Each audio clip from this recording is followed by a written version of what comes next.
Welcome to Perennia's 7th webinar of the Take Your Product to Market series, provided to you by the Agri-Food Funding Program. Today, we will be learning about preparing for a meeting with a customer. For those of you who may be joining us for the first time, my name is Emily Page, and I'm a food scientist with Perennia Food and Agriculture. We offer a wide array of services to support Nova Scotia's agriculture and seafood sectors, such as food safety, agriculture extension, mobile wine bottling, and analytical testing of cannabis, foods, and beverages. Here at the Perennia Food and Beverage Innovation Center, we work with clients on product development, process improvement, nutritional labeling, and shelf life determination. First, I would like to introduce our guest presenter today, Peter Chapman of SKUFood. Peter understands the food industry and he works hard to figure out where it is going. His experience includes both sides of the desk. Prior to working with suppliers and launching SKUFood, Peter worked for 19 years with Canada's largest food retailer, Loblaw. He is committed to using this experience to help producers and processors understand retailers and consumers. Peter is the author of A la Carte, a supplier's guide to retailers' priorities, and has provided food industry insights to Canadian Grocer, The Globe and Mail, Maclean's Magazine, and Canada AM. Peter recognizes the importance of meeting with a customer, other known as retailers. Today, he is going to share techniques to best prepare for these meetings, which will in turn develop better relationships with your customers. Lastly, just a couple quick housekeeping notes for using Zoom webinars. If you have a question during the session, please use the Q&A button, which is located at the bottom of your Zoom window. I will be monitoring the questions throughout the webinar for Peter, which can be answered throughout the presentation. So please submit them as they come up. We will also have a quick Q&A portion at the end of the presentation. This webinar will be recorded and posted to our YouTube channel, so you can replay it later or share it with your friends and colleagues who couldn't join us today. The beginning half of the series is already available on Perennia's YouTube channel, so be sure to check out the sessions before you may have missed. Let's get started. I'll pass it off to you, Peter. All right, thanks, Emily, and appreciate the introduction. I think it's an interesting time for all of us in the food industry, and you know, one of the things which we're all trying to help different producers and processors understand is how it's changing and where it's going. And one of the most important things we have is the relationships with our customers, with the retailers, and regardless of whether it's a large retailer or a small retailer, those relationships are just so critical to the success of businesses. So we're going to spend some time today talking about how to prepare for a meeting with a customer. And I think it's important to just note, you know, given the challenging environment that we're all operating within today with the coronavirus pandemic, that meeting, and obviously we're not going to be physically meeting with customers, but we have to continue to communicate with them, and whether that's virtually or, you know, via email, whatever, but we just have to continue to communicate with them.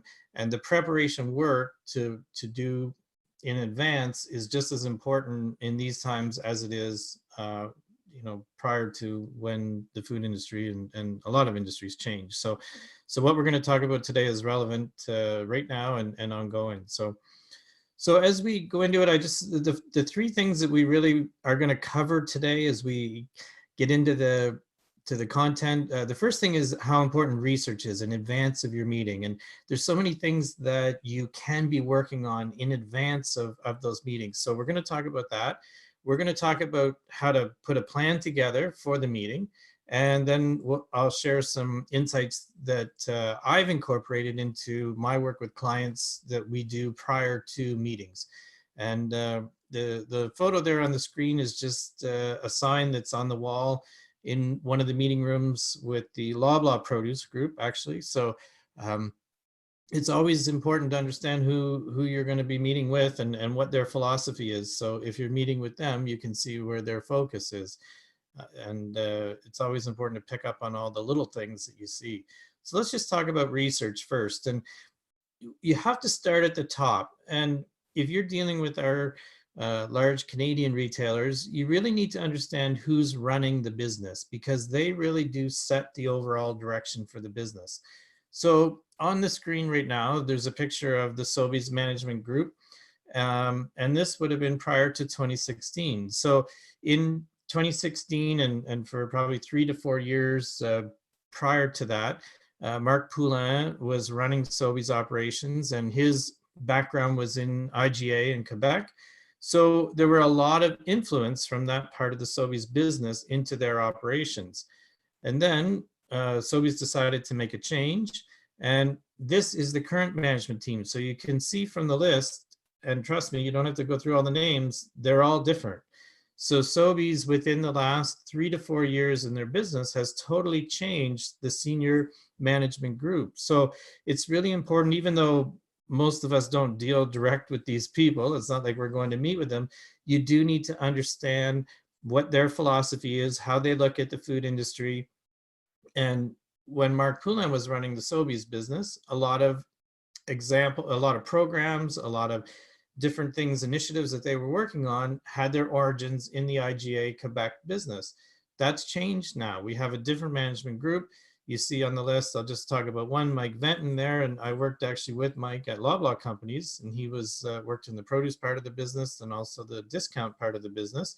So he brings a very different perspective to Sobeys. So it's important to understand, just keep an eye on that top level in these different food retailers and understanding what is their focus, what do they see as important. The next thing you need to understand is, when you're doing your research, is your key point of contact, that category manager that you're going to work with. So for those of you who've been to the Sobeys office in Stellarton, that's a photo of it there on the left, and the Loblaw office on the right in Brampton, Ontario. And every retailer has their own head office, but I just put those two to kind of illustrate that you really do need to understand who that key point of contact is that you're going to be meeting with. And they're not all the same, they're people. So we need to do some research and figure them out. And my advice would be to really develop a profile of your category managers. And as I said, they're all different people. Some of them have different levels of abilities.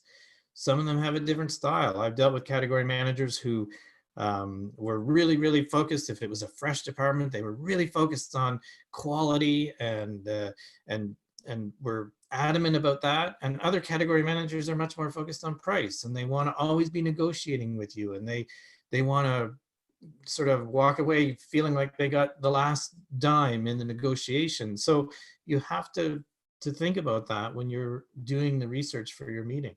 Some category managers are early in their career. They want to make a name for themselves. They're perhaps on the way up the ladder at one of the retailers. So you know that they're going to be looking for some wows, and perhaps somebody else who's more stable, or they've been a category manager for a long time, they're going to want to have a more steady approach to their category. So it's really so important to develop that profile. What do they like? What do they dislike?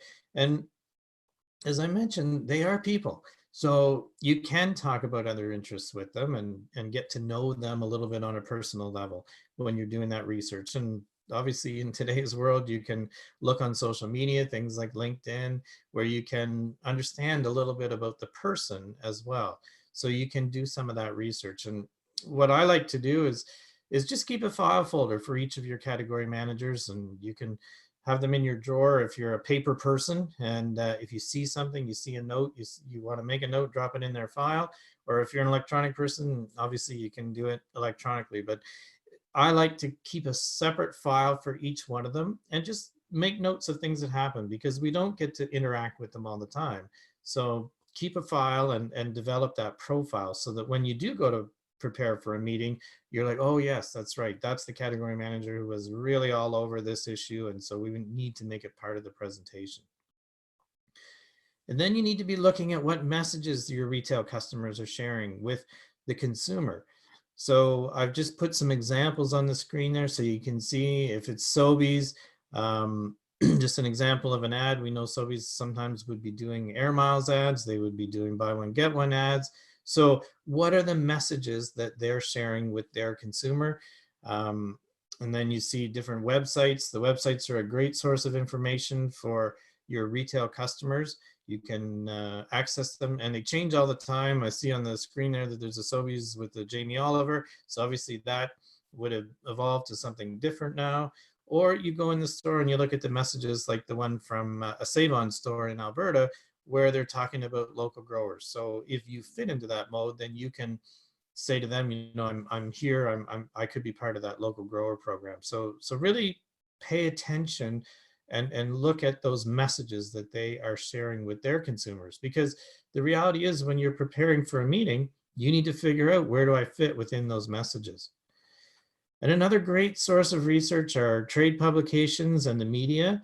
So if you're doing research on Canadian retailers, obviously Canadian Grocer and Grocery Business are two super sources of information. They always have articles about the retailers, about industry, and sometimes you even find an article about your specific category manager, and nothing greater than to be able to mention to them, hey, I read about you in Canadian Grocer.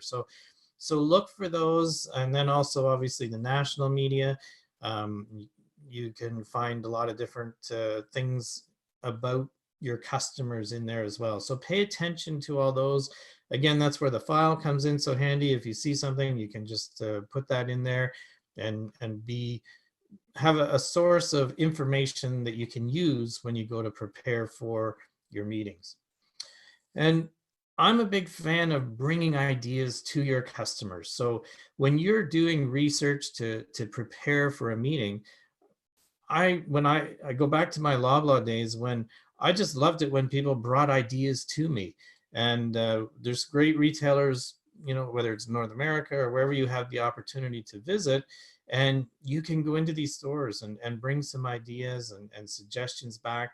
If you, obviously right now, none of us are traveling, but if when we are able to travel again and you have an opportunity, Trader Joe's are great stores to visit and look at how they're doing things in your category. And maybe you find some suggestions. Wegman stores in, I used to say upstate New York, but they've now expanded across a number of states in New England. They're fantastic stores. And if I'm 100% transparent here, I'll tell you that when I worked at Loblaw, we used to go to Wegmans and look and say, okay, what are they doing? And how are they doing it? Because they're great retailers, and two retailers growing in the U.S. market, where we see, you know, such a strong push by Walmart. So if you have a chance, those are good ones. Another one that's not on the screen, but it's great if you are in Texas, H.E. Butt Central Markets are another great group of stores.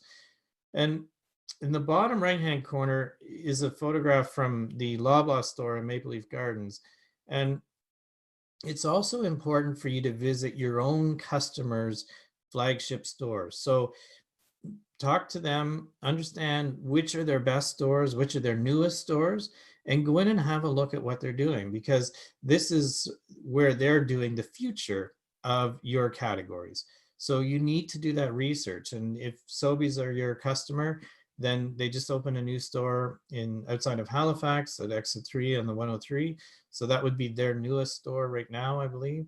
So you need to go in there and have a look and see what they're doing, how they're merchandising products, how they're dealing with your category, and then take some of those ideas back to them when you're getting ready for your meeting.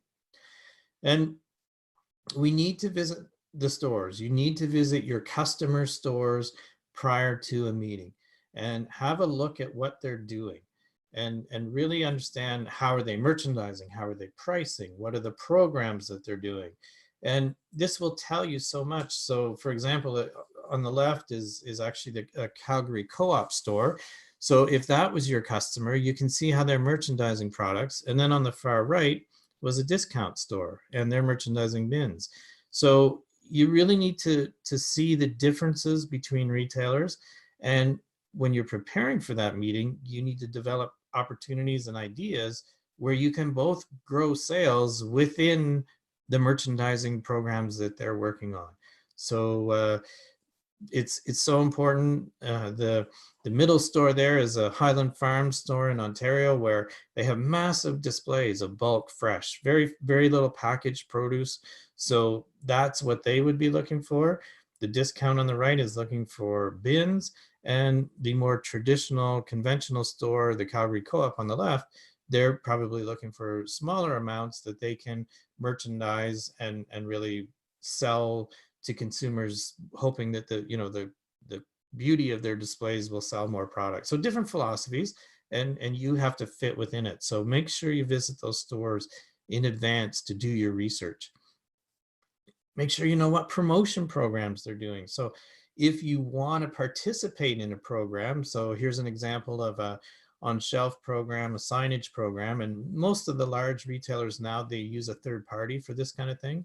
So if you want to participate, if you have a program, like this is an example from Yogo, where they were doing an on-shelf program. So if that's going to be part of your marketing and sales program for the upcoming quarter or the upcoming year, then you really need to research, how do I get a sign on the shelf? You can't just go into these retailers and say, well, I want to put up a sign. It doesn't work that way. You need to fit within the confines of how they do it. They have a third party, and then you can work through and understand the costs. So it's that's another part of your research. And when it comes to doing that research, you really have to bring solutions. And that comes when you understand your customer really well, you understand where you fit in the category, you understand even where you fit in the store, because some products have, you have 2 or 3 options. You could be a refrigerated juice in the produce section. You could be a refrigerated juice in the grocery department. You could be a refrigerated juice in the natural food department. So there's options. And by you understanding your customer, then you go there with solutions, not kind of questions that says, what should I do where, and that kind of thing. So it's really important for you to do that. It's solutions that win, that's for sure. And it's also, when you're in the stores and you're doing that research about your customer, understand their merchandising. Are they looking at 3 to 4 facings of products, and are they looking at, they're going to put the cases, they're going to take the case out of the cooler. This is the juice section again. I believe this is a produce department in a Save-On store at West. So they're going to take all that juice out of a case, put it on, hand place it onto that shelf.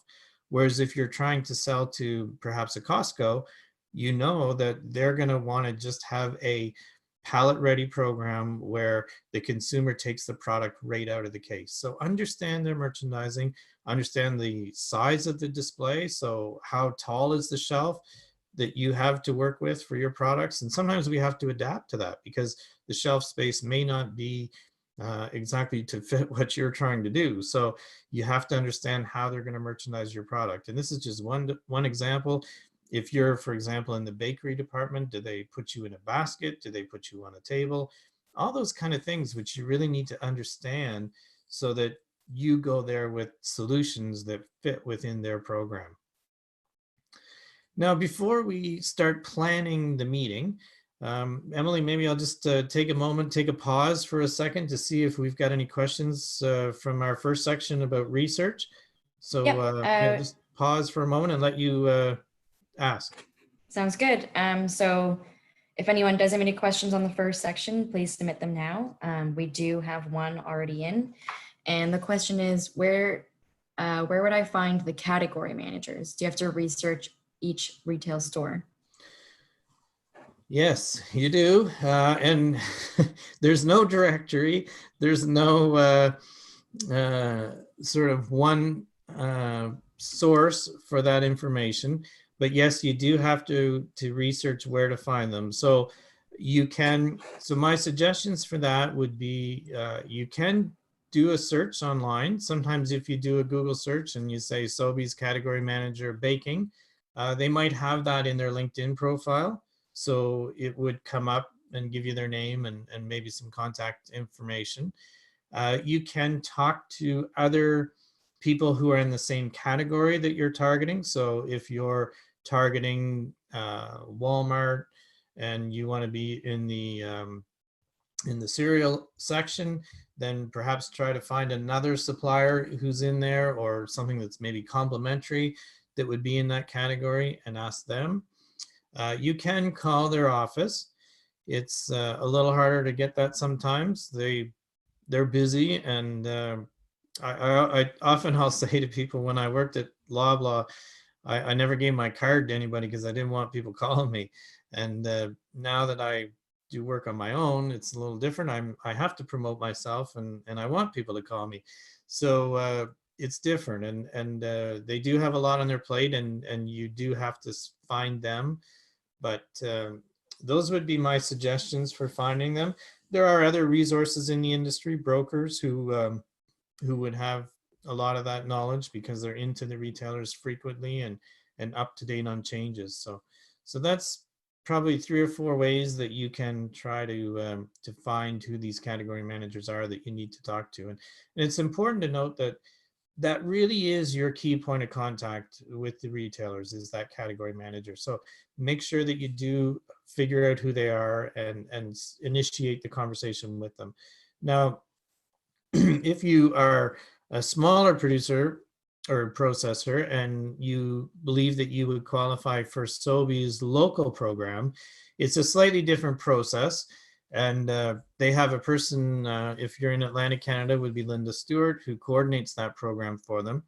And you can find her contact information, and she's the initial point of contact for smaller vendors who are going to service a smaller number of Sobeys stores. So if you have a product that you just want to service say the Halifax stores or the Moncton stores or something like that, then Sobeys have a different process for you to follow.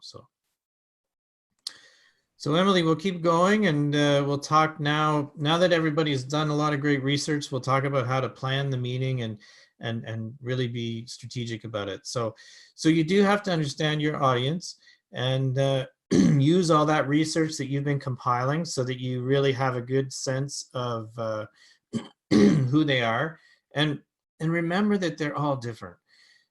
These retailers, yes, they're all selling food, but they have their own way of doing it. And how Loblaw wants to approach the marketplace is different than Sobeys, is different than Metro, is different than Walmart or Costco or any retailer, really, if it's Pete's Boutique, that kind of thing. So you really need to understand, how they're going to market. So that's why that research is so important.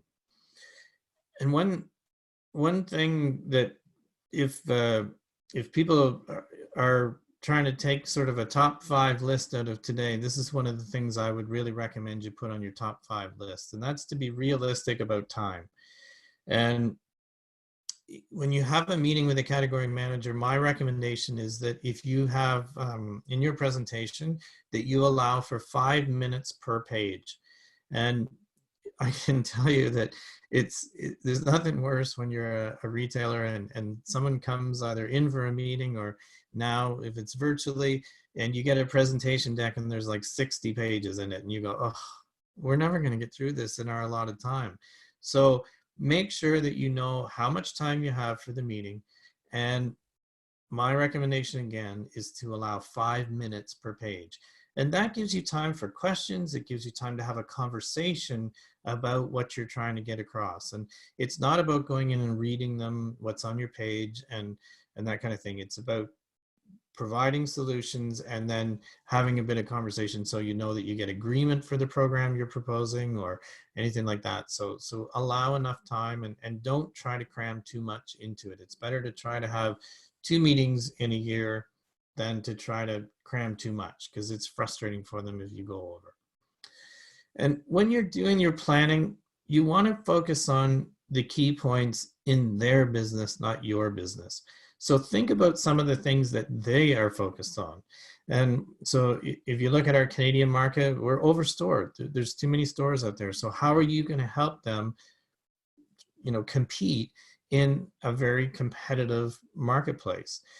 They're very focused on quarterly results. The bigger retailers are all publicly traded companies. So if they have a good quarter, then things are good. If they have bad results, then things are going to change, and they're either going to be more sales focused or more margin focused. So think about that when you're going in to have a conversation with them. Shrink is one of the biggest costs in a retailer. So if you're in, for example, the produce department, shrink can be anywhere between probably 6.5 to 10% of their sales is lost in shrink. And shrink for them would be anything that they buy that doesn't go through the cash register properly. So if you're an organic supplier and they buy your product for a certain price and then expect it to go through the front end, but it goes through as a conventional item, then the difference between the conventional and the organic retail is shrink. Or if somebody steals it, or if it goes bad or out of code date, all those things. So shrink's a big issue for them, a big challenge. So they're trying to always reduce it. So think about that in your when you're planning for that meeting. And then we have a lot of consolidation happens in the industry. So that may be a topic that you want to bring up. We have new competitors coming into the marketplace. Food safety is a huge issue for them. So there may be some initiatives in your business that you're working on that you can share. Our consumers are changing faster than ever. So how are you addressing that? How are you going to help the retailer in light of that? And then we've got this whole thing where food is available everywhere. And again, if you're just selling into, say, the conventional food chains, then how are you going to help them slow the leakage of consumers to, say, the dollar stores? So what about your products or your programs are going to help them with that? So focus on those key points that they're thinking about in their business. So I'm going to share with you an agenda for your meeting with the category manager. And everybody has their own style, and I respect that 100%. But I really am a big fan of having a good agenda, and so that you work on that when you're planning your meeting. So the first thing is you need an introduction, and always remember, go back to my 5 minutes per page. Do not give them a huge, long history of your business and how hard it was for you to set up your line and all those kind of things. It's great to give them an introduction and share insights about your business, but just keep it brief, keep it concise, because you have to remember that you've got to move into the part of the meeting that talks about how the two of you are going to grow sales and how it's going to be a mutually beneficial relationship. So keep that introduction concise and focused. The next thing I like to do is shift into that point of differentiation. So what's different about your business relative to the last 6 vendors who were in their office? What are you doing? What can you do for consumers? What can you do for the marketplace that's really different? And this is something that I would encourage you to practice and have a great way of explaining what you do. And I'll use myself as an example here, because it is something that I struggled with a lot when I first started my business. And people would ask me, Peter, what do you do? And I say, oh, well, I'm a speaker and I do consulting, and I use my background at a retail, and I would go on, and it really wasn't concise, and it really didn't differentiate me from other people who are speakers or consultants. So what I've done is after a lot of banging my head against the wall, but have tried to figure this out. And when people say to me now, Peter, what do you do? My answer to them is that I help food producers and food processors get their products on the shelf and into the shopping cart. And that's my concise way of explaining how I'm different. So try to really focus on that and make sure that you've got a great line to explain to them how you're different and why you belong on the shelf or in a greater amount of space or whatever it is you're trying to do for the meeting. We need to talk sales.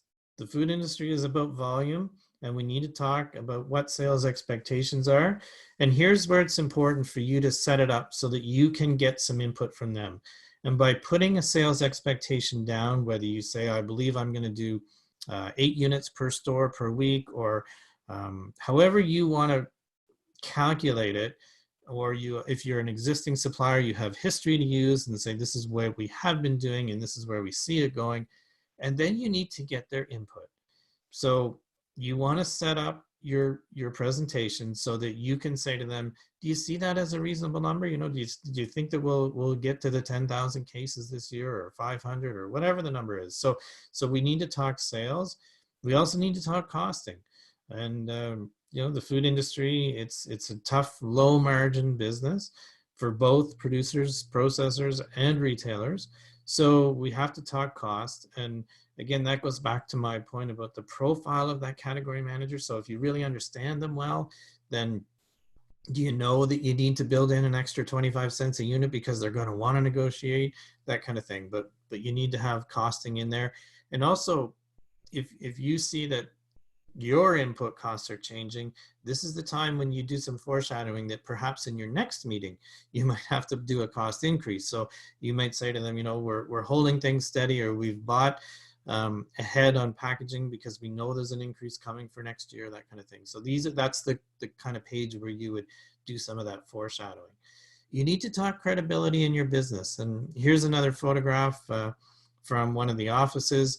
This would be a Loblaw office where they put the fill rate up. And I can tell you that it's a huge priority for these customers is your fill rate. And they calculate that based on, they take the number of cases you deliver to them divided by the number of cases they order. So if they order 100 and you deliver 90, then your fill rate is 90%. So if that's important, and if you go into, say, a Loblaw office and you see this big sign on the wall, then you go, oh, that's a message to me. Fill rate's important. So in a presentation, when you're planning for it, this is where you want to say, you know what? Here's what we're doing on service level. We've got people monitoring orders. We're keeping X amount of stock on hand to ensure that we service you, and you explain all the things. So that's where I would slip that point of credibility in, so that they go, oh, you know what? They're doing things to react to what's important for us. And the last thing that I really would encourage you to focus and think on is your conclusion. So how are you going to end that meeting? And it's so important to practice this, because it's awkward at the end of a meeting if somebody just kind of says, well, I guess that's all we wanted to cover today. And it's a bit of a letdown. So look around you at other businesses. For those of you who've been fortunate enough to go to Disney, this is what you see on the way out. So if you've already been there and you've spent a lot of money to have a vacation with your family, even on the way out, they're sending you a message, and it's a like, wow, you know, I can't wait to come back and do this again. So it's not just a road out of the park, it's a message on the way out. So practice that conclusion so that it's not awkward, that it's really smooth. You return to some key points that you wanted to cover in the presentation. So that's the agenda that I would use for a meeting with the category manager. And you can adapt it. You know, you have your own initiatives, things that you need to cover. Perhaps you want to put a program in place for the year. So that's where I would put that in around that sales expectations point, where you say, you know, we're going to see a 10% increase in volume this year, and here's why, because we're going to do this social media program. We're going to implement this kind of a sampling program when sampling becomes part of the sort of the sales structure again. So all those kind of things you can work into that agenda, but make sure you've got a good agenda, and that you can really plan out what you want to say and how you want to say it. And speaking of what you should say, there's some topics here that you want to try to work into your presentation. So control label, for example. So control label or private label. So if you're at Sobeys, it's compliments. If you're at Walmart, it's great value. If you're at Loblaw, President's Choice and No Name. Metro, it's Selection. So you have to remember that control label for them, or private label, they see as their own products. So if you're going to talk about them in a good light. Don't talk about them in a bad light. If you don't like it, or you think it's not a good product, you're better off to just let it go. But control label is part of the category in almost every category in these stores. Talk about your store visits. They love to hear that when you've been in the store. So, you know, put a photograph in or something like that. Again, they're asking us not to visit the stores in the current environment, but once we get through this and you're back in the stores, you can share, I was in this store, I was talking to so-and-so, and here's an idea, that kind of thing. You should talk about sell-through, especially if you're in fresh departments. You know, how things you're doing to reduce shrink, efficiencies. So if you choose to sell to retailers who are more focused on the discount end of the spectrum, you need to be bringing efficiencies to the table. That's their business model. They're saying, if we can get your volume up to full pallets, how can we reduce the price? That kind of thing. You need to be talking about that unique selling proposition, that point of differentiation. I talked about food safety earlier, so it's not a nice to have. It's the rules of the game now. So they want to have that comfort level that you're doing the right things and that you're going to provide safe, consistent, quality food to them. So share some of those initiatives with them. Talk about how you're addressing a changing consumer and how you're finding new ways for consumers to use your products and drive sales. And then talk about initiatives to drive store traffic. Perhaps you've got some great ideas for them, like you want to do a pop-up shop or something like that. So what are you going to do to help them drive store traffic? So those are some of the things you should say. Now we'll flip the coin to the other side and talk about some of the things that you shouldn't talk about. And I'm a big fan of planning the conversation through these meetings, and that's why I bring up these topics of what you should say and what you shouldn't say.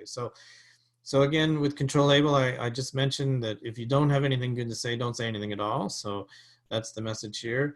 I'm not a big fan about talking about your competition. I think that you have to remember sometimes that you know, the category manager that you're sitting in front of might have been the person who decided to list the product that you don't think is great. So I'm more an advocate of talking to your strengths and what you're going to do as opposed to the competition. And also ads, don't critique their ad selection, or, you know, sort of kind of look at them like, why would you have advertised this item at this price? You know, they're doing their job. And as a category manager, it's not an easy job. I know that sometimes when we're sitting across the desk as a supplier, you kind of look and say, well, you know, they get the power and that kind of thing, which they do at their point in the value chain, but they have a lot of challenges too. So you're better off not to critique them on how they're doing their job. Another thing which used to kind of get me going was when vendors would come in and say, you know, the fixtures in the store are no good. Well, first of all, the category manager in the larger retailers really doesn't have a lot of input into fixtures. So you're kind of talking to the wrong person. And second thing is that they're proud of their stores. So you have to be careful not to critique them too much. So you might show them some things and say, hey, I was in a store, and you know, you might want to share this table with your store fixture people or something like that. Then it becomes bringing an idea as opposed to critiquing them. The next point about taste great. So I guess what I could tell you is when I worked at a retailer, I never met a vendor who didn't think their product tasted great. So it's not a point of differentiation. It's only a point of differentiation if the category manager believes that, or you have some testimonials. Perhaps you have some from, say, some chefs or something like that. But you can't just go in and say it tastes great, because you have to let them make that determination. Talking about the competition again, I mentioned it a little earlier about, you know, the competition within your category, but also their competition. It's just easier to leave that out. The conversation that you should be having, and when you're planning for your meeting, really needs to be about between you and that retailer and how you're going to grow the market together, grow the category, grow sales, grow profitability. And I also put here about irrelevant facts about your business.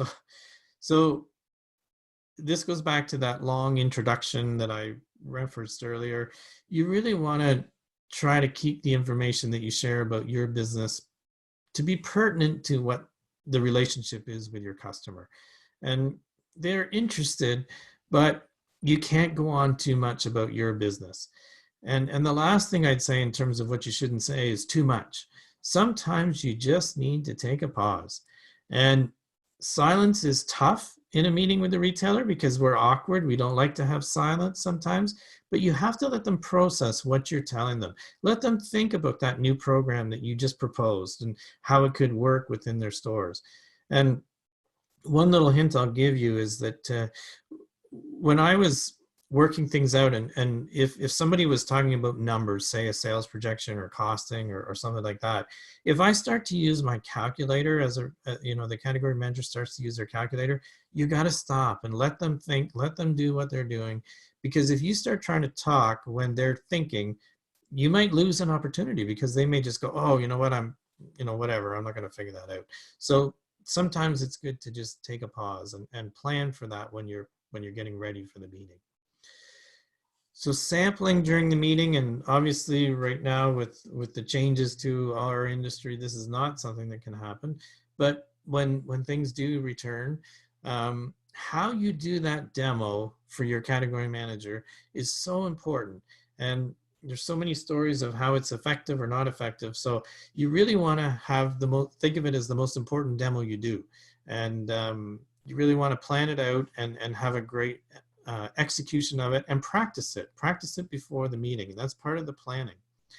The other thing, or sorry, before we get into the pre-meeting, maybe Emily will just take another pause and see if we've got some more questions, and then we'll just get into the last section. Yep, So, so there's another question here. And the question is, how can I calculate a realistic sales forecast for a brand new product? so great question, and one of the biggest challenges, but it is doable. So here's what I would recommend. The the the best way for me to help with somebody to calculate a sales projection is to say, how many units are we going to sell in an average store? And so if you have any experience within the market, then you can say, okay, we've had in this store, we're selling 8 units per week. Now, if we're going to move up, say our next customer is going to be a larger retailer, which might have much bigger volume. So we're going to be conservative and say we're going to do 10 units per store per week. And if you're going to sell into Sobeys, say you want to list it in Atlantic Canada across the region, they have, I believe, 84 stores. So you would say my 10 units per store per week, 10 times 84 is 840 units per week. Now, there's other ways you can do it. If you talk to people in the store, sometimes they'll share some insights into how many of your competitors' products sell. Sometimes they'll tell you that. They'll say a person working, you can say, how does this one sell? You know, do these protein bars sell? Oh yeah, we do about 4 a week or something like that. So my recommendation is to try to build it up from the store sales units per store per week as the best way to do it. So now we'll just talk about right before the meeting, and this is, you know, the sort of the day before, day of, whatever. I like to go through a pre-meeting checklist. I just keep this as a checklist, and you can go through it and make sure, because you want to reduce the stress. That's the most important thing. So presentation copies, if you have examples of things like, you know, public relations pieces that you've had, things like that. If you've got sales history to take, you make sure you've got all your samples and things you're going to need to prepare that fantastic demo you're going to do. Make sure you take napkins, you know, keep it clean and show that you're onto food safety, if it's gloves or refrigerated units to take your products, and then also your samples to leave behind. So I just like to go through that pre-meeting checklist, make sure I've got it, and then it puts my mind at ease, and I feel comfortable and confident that we're ready for the meeting. The next thing I like to do is take my copy of the presentation and make notes. So go through your copy, write down maybe some anecdotes, or I talked to Jim in a store and this is what he told me, or I talked to Karen at that store and this is what she told me. Make notes so that when you go through your presentation that you're really ready to go, and you cover the salient points. Maybe there's some things you need to underline to make sure you really nail it and that kind of thing. I also like to write the time on my pages. So if you have a 12-page presentation, which is going to give you a 60-minute meeting, then on page 6, you just want to write, you know, we should be, if you started at 9 o'clock, we should be at 9:30 right now. And it's another way for you to keep on track and make sure that you really meet those timing commitments. So I like to just put a 9:30 on the bottom of page 6, and it's just a reminder to me to look at my watch and make sure we're still on time and know whether I got to speed up or maybe slow down. So that's another thing I like to do in the pre-meeting. And then the last thing that I love to do in the pre-meeting is to visit the store. It gets me in the mood for the meeting with the retailer. And if I'm going to a meeting with Sobeys, I walk a Sobeys store and I look at what they're doing. I make sure I'm on top of their programs. And it just sort of puts me a little bit more in the place of Sobeys. So it's something I would always recommend, that you leave enough time so that you can go to the store. And then also, just in case they've launched something or they've implemented something new, you're on top of it and you know what's going on. So those are some of the things that I like to do before a meeting. And again, Emily, maybe we'll just take a pause and see if we've got any questions again before I just give a little bit of a summary here. Yep, for sure. Another question has come in, and it's how can or actually it's a two-part question. So the first question is, how can I negotiate the price to the retailers considering the price of their current suppliers? So if you want to answer that, I can ask the second part after. All right. I'm not sure we agreed on two-part questions, did we? I don't think so, but I'm open to it. All right, we'll go for it. So how do you negotiate the price given the price of competitive products? That's the question, right? Yes. So how do you negotiate price considering their current suppliers? Okay. So the first thing you need to try to ascertain is what is the category margin. And your retail customers are all going to have a targeted margin that they try to work on within their category. So if it's say a grocery department, they likely would target around 28 to 30% margin. So you can go into the store and look at your competitors' products, and if the retail is say $3.49, and so I'm just looking right now because I'm just going to calculate it out as we're talking. So if the retailer is making a 30% margin and the price is $3.49, then likely they're probably paying about $2.40, $2.44 for that product. And it's the way we calculate margin on the retail side is retail minus cost divided by retail. And Emily, I know we have even some profit wheels, which I've shared with Perennius. So if people want to figure that out, we do have the profit wheels, which are great for helping to figure that out. So you want to understand that category margin, and then you can look and say, okay, what are they likely paying for the competitor's product? And then once you know, if you use my example of $3.50 with a 30% margin, that they're paying about $2.40 or $2.45, then you have a ballpark number to say relative to my product. If it's exact same size, exact same product, then that's what they're going to be expecting. Or if you have some points of differentiation, then you can either try to get a premium, or if maybe your ingredients are not as exotic and it's not as sort of high end, then they're going to be looking for something a little less than that.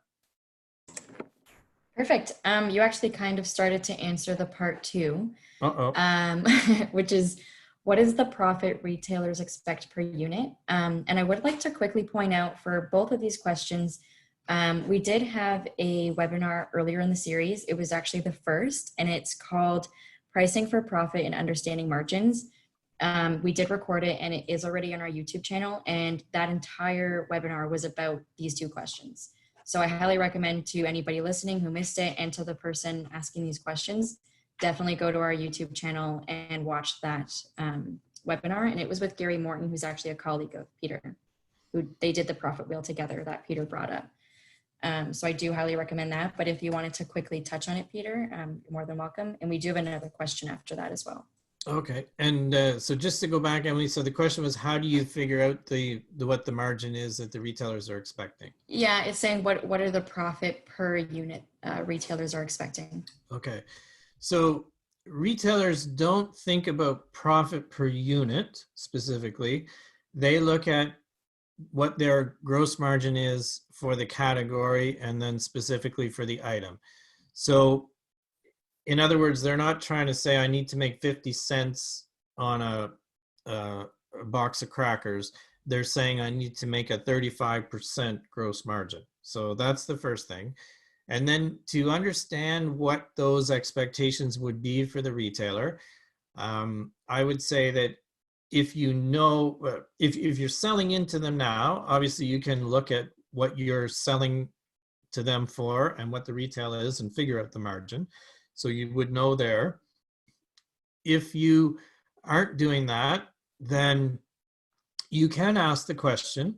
It's a fair question to ask of a category manager, to say, you know, what would your expectations be for margin in that category? And usually they'll tell you. I mean, it's you know, it's their job to try to deliver that. You can, sometimes people in the store will share some of that, and I'm not telling you to go in and kind of put the a light on them and ask them 30 questions, but sometimes they will share some of that in terms of how much the margin it should be or what they're expecting. Sometimes they have no idea. They don't know. You can talk to some people who would be sort of experts in the industry as far as what those expectations are. If you have, say,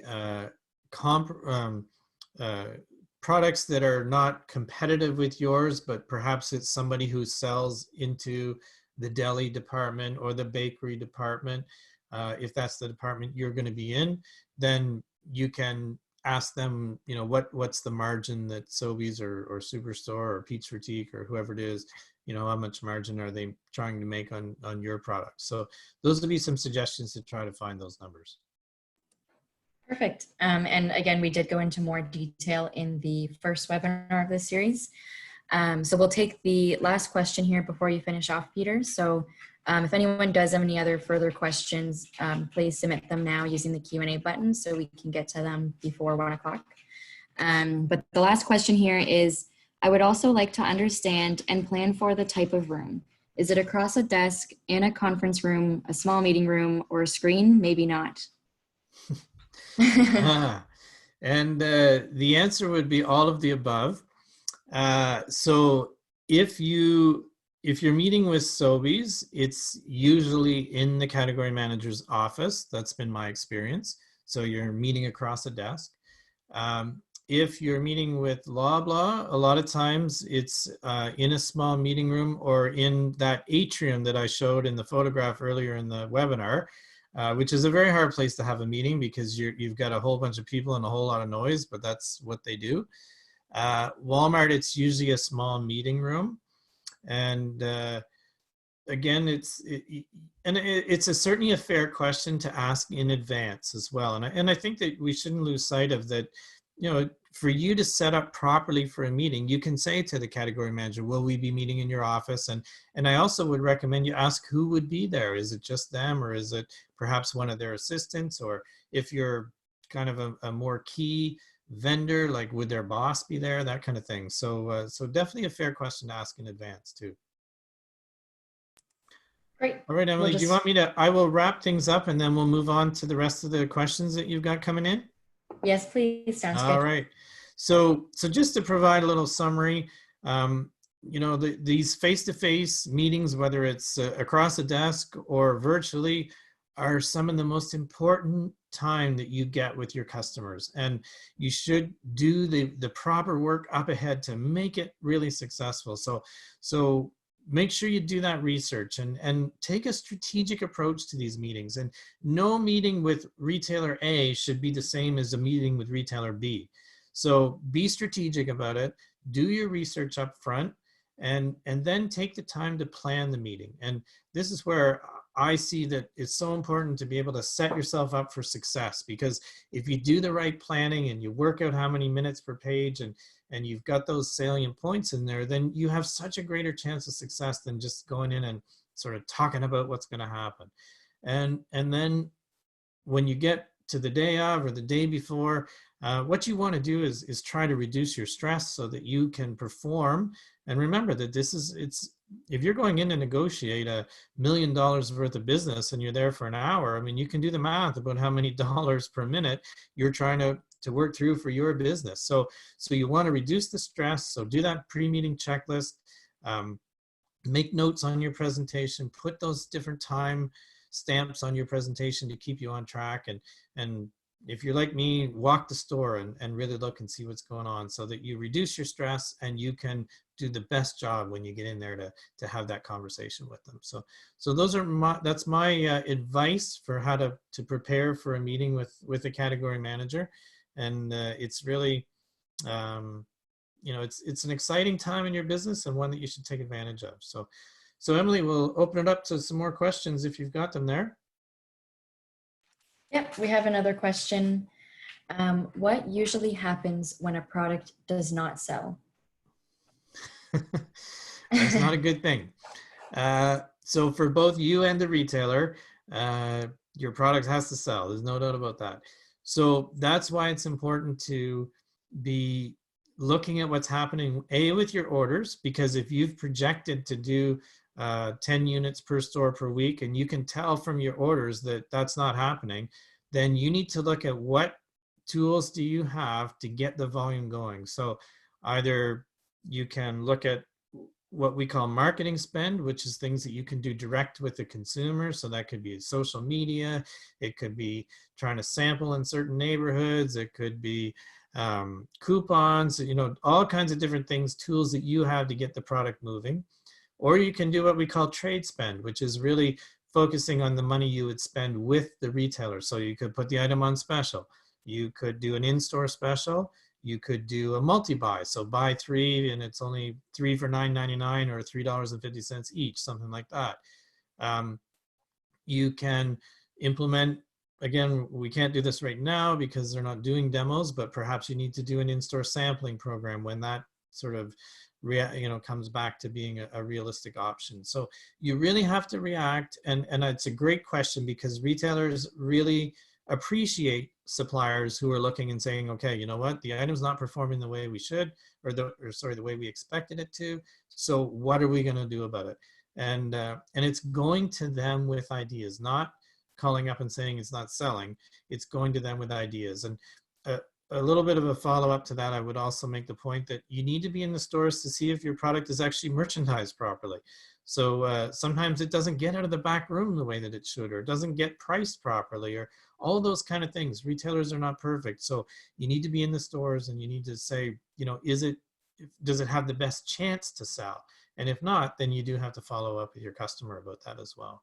So Great, lots thanks. of things to work on. Yeah, really.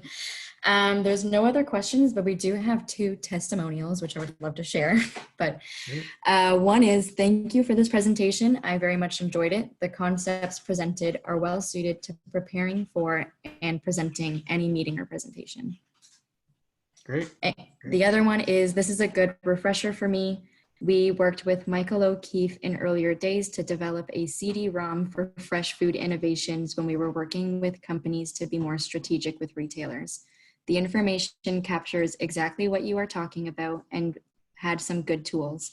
To use it now, we would just need to change the technology to bring the tools out. Enjoying this session, thank you. Great. Well, I'm glad to hear people are getting some good value out of it. And I think it's great, the whole series. And you mentioned, some of the earlier ones that Gary Morton did, and then you had with Daryl Monroe on sort of more packaging and the marketing side. So there's great wealth of information for people to take and apply to their business and become more successful. So I hope that this will be one more piece in that. And if anybody has any follow-up questions, I mean, our contact information is there. I'm always happy to get back to people and answer them. Yep. And another one actually just came in. It says, from former Sobeys category manager point of view, this info is legit. That's a good one. Well, I might have to write that one down for me. It's good to hear that. But I think it's a great point that these people are busy and they've got a lot to do. So the suppliers who go in and are prepared and focused on a mutually beneficial relationship are the ones who get the opportunities. So. Absolutely.